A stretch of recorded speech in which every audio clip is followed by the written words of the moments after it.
Assalamualaikum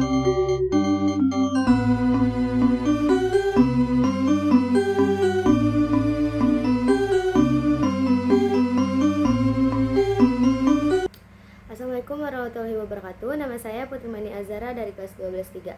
Hari ini saya akan membahas tentang kearifan budaya lokal Bali. Langsung saja ke videonya.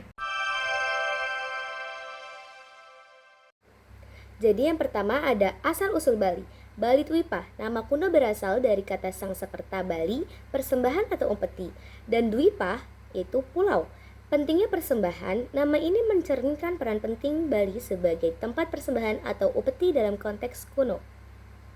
Selanjutnya, ada sejarah singkat Bali. Yang pertama, prasejarah. Pulau Bali telah dihuni sejak zaman prasejarah sekitar tahun 2000 Masehi dengan penemuan alat-alat batu kuno.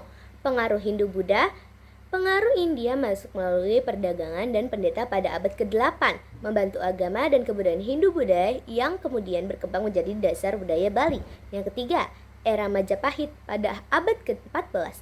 Majapahit menaklukkan Bali yang menyebabkan gelombang migrasi besar kaum bangsawan, seniman, dan pendeta dari Jawa ke Bali. Yang keempat, kolonialisme. Bali sempat menjadi bagian dari Hindia Belanda pada abad ke-19 dan kemudian diduduki Jepang pada masa Perang Dunia Kedua. Yang terakhir kelima, bagian dari Indonesia. Bali secara resmi menjadi bagian dari Republik Indonesia setelah kemerdekaan, tepatnya pada tahun 1950. Jadi selanjutnya ada kemunculan budaya Bali. 3 gelombang migrasi budaya dan penduduk Bali terbentuk dari 3 gelombang migrasi utama. Yang pertama, gelombang pertama berasal dari pendatang Nusantara pada zaman prasejarah. Yang kedua, gelombang kedua datang dari Jawa selama periode berkembangnya agama Hindu di Nusantara. Yang ketiga adalah migrasi besar-besaran dari Jawa setelah keruntuhan kerajaan Majapahit. Dan integrasi budaya.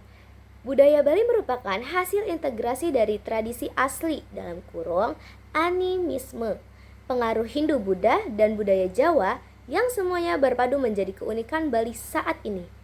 Selanjutnya ada ciri khas makanan Bali. Makanan khas Bali seringkali menonjolkan penggunaan rempah-rempah yang kaya dan bumbunya terasa kuat, seperti bumbu base genep. Bumbu berasal dari Bali. Yang pertama, ada ayam atau bebek betutu. Hidangan ayam atau bebek utuh yang dimasak dalam berjam-jam dan mempunyai rempah yang sangat kaya.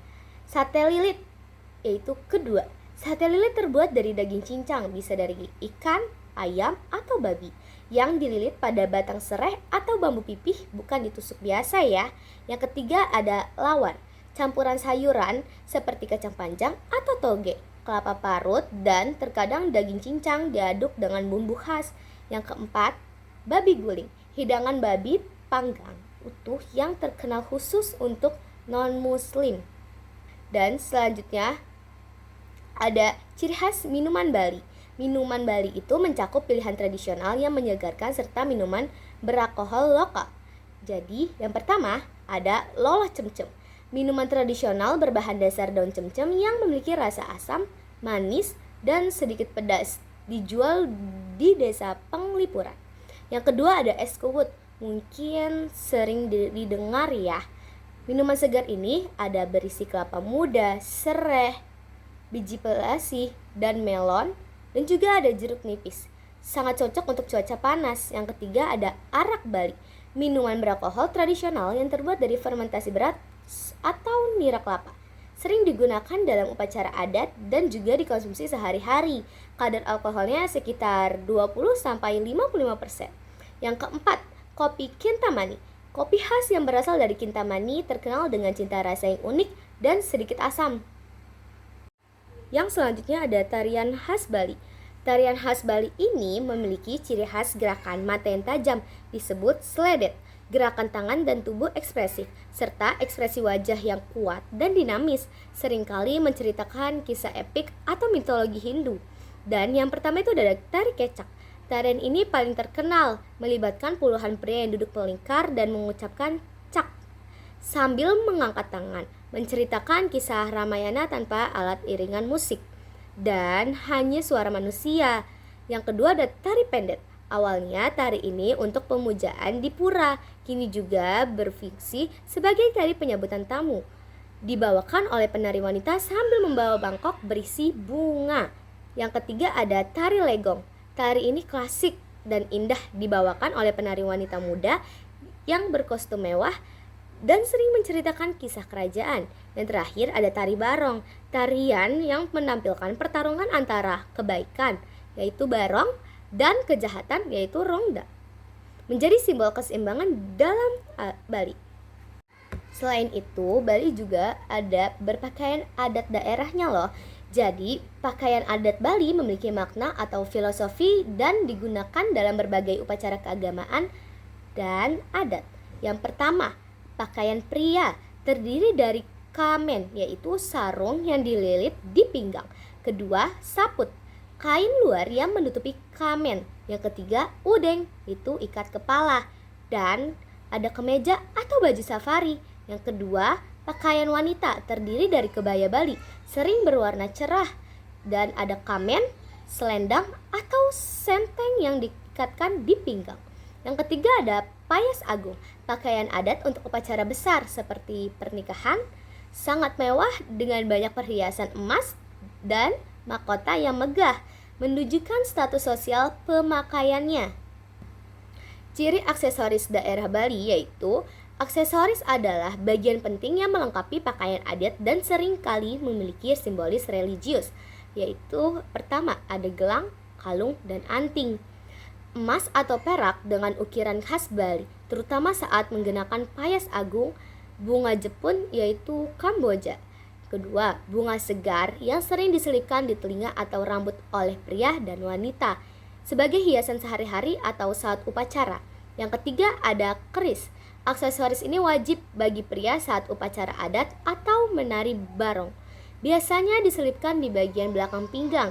Yang keempat, mahkota, yaitu bisa badong, paksi, dan lainnya. Perhiasan kepala yang digunakan oleh penari atau pengantin wanita yang sangat rumit dan penuh detail. Selanjutnya ada tradisi daerah. Jadi tradisi yaitu adat istiadat Bali mencakup upacara penting seperti ngaben atau kremasi, nyepi yaitu hari raya sunyi, dan galungan atau kuningan itu perayaan kemenangan kebaikan, serta ritual seperti melasti, penyucian diri di sumber mata air, dan mapandes yaitu potong gigi. Secara filosofi, adat istiadat ini berakar pada konsep Trihita Karana yang menekankan 3 keharmonisan, yaitu hubungan manusia dengan Tuhan, manusia dengan manusia, serta manusia dengan alam. Upacara dan ritual. Yang pertama ada ngaben, upacara pembakaran jenazah untuk mengembalikan unsur jasmani ke asalnya. Yang kedua, nyepi, hari raya umat Hindu yang dirayakan dengan hening total tanpa aktivitas. Dan hari setelah adalah hari tahun baru di Bali. Dan yang ketiga, mapandes, yaitu potong gigi, upacara yang dilakukan saat anak menginjak usia remaja, di mana gigi seri diruncingkan untuk mengendalikan hawa nafsu. Selanjutnya ada faktor pendorong budaya Bali. Sebelumnya, aku mau ngasih tahu nih, faktor pendorong itu apa sih? Jadi, faktor pendorong adalah segala sesuatu yang mendorong atau mempercepat suatu proses, baik itu perubahan sosial, migrasi, atau interaksi sosial. Faktor ini bisa berupa dorongan internal, yaitu motivasi diri, atau eksternal, dukungan lingkungan, kebijakan, atau teknologi yang memperkuat terjadinya suatu tindakan atau keadaan. Contohnya, termasuk motivasi, penemuan baru, kebijakan yang mendukung, dan kondisi ekonomi yang buruk di suatu wilayah. Yang pertama, filosofi hidup Trihita Karana. Prinsip filosofi ini adalah pendorong utama dan inti dari hampir semua kearifan lokal di Bali. Trihita Karana berarti 3 penyebab kebahagiaan dan menekankan pentingnya menjaga keharmonisan hubungan antara yang pertama, parahyangan, hubungan harmonis antara manusia dengan Tuhan atau yang widi wasa. Ini diwujudkan melalui berbagai upacara keagamaan, persembahan, dan pembangunan pura. Yang kedua, pawongan, hubungan harmonis sesama manusia yang tercermin dalam kehidupan bermasyarakat yang menjunjung tinggi etika, yaitu gotong royong dan rasa saling hormat. Yang ketiga, pelemahan, hubungan harmonis antara manusia dengan alam dan lingkungannya. Ini mendorong masyarakat Bali untuk menjaga kelestarian lingkungan, tidak merusak alam, dan menciptakan keseimbangan ekosistem. Faktor selanjutnya, yang kedua, pengaruh kuat agama Hindu Dharma. Agama Hindu di Bali tidak dapat dipisahkan dari kebudayaan dan menjadi jiwa dari kearifan lokal yang unik. Seluruh aktivitas budaya Bali termasuk seni, arsitektur, dan sistem sosial didasari oleh nilai-nilai keagamaan dan prinsip yatya, yaitu kurban suci, yang membuat corak kebudayaan Bali sangat religius dan bertahan kuat. Yang ketiga ada faktor geografis dan lingkungan alam.